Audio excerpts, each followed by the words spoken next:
Hi everyone, my name is Emma Mills and I am a second year graphic communication student at UCO Farnham with Catherine, and I've had the pleasure of being taught by Catherine for the whole of second year, um, with one of the projects being us developing our personal identity and our personal branding, so our CVs, our business cards, the whole shebang. So we basically started looking into this really in first year, where we conducted a study. We took a study which was conducted by Kolb's, the theorist, about what kind of learning styles we are. So at the end of mine, I learned that I was a visual reflector, which means that I learn from seeing and doing things, and doing things myself and then reflecting back on it.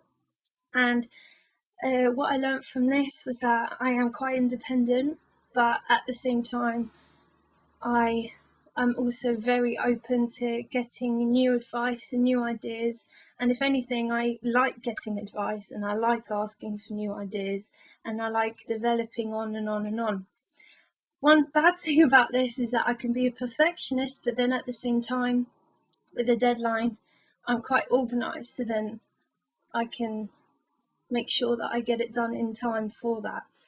My unique selling point almost is that I learned that I like coming up with new ideas and like really looking for the most original aspect of a project and really bringing it to life. So that I learned by myself really from that was that I really do like to come up with new ideas and new things, really. I find inspiration through absolutely everything, from tote bags to books to postcards, anything.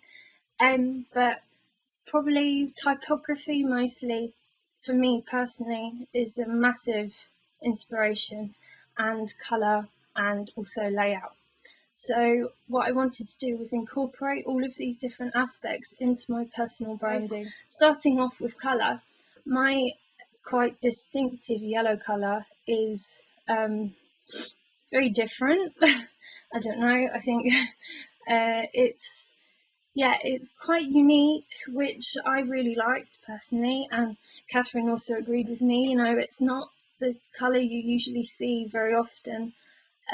So that's when it really started to take off. Once I had that colour sorted, I knew that I could do all kinds of stuff with it.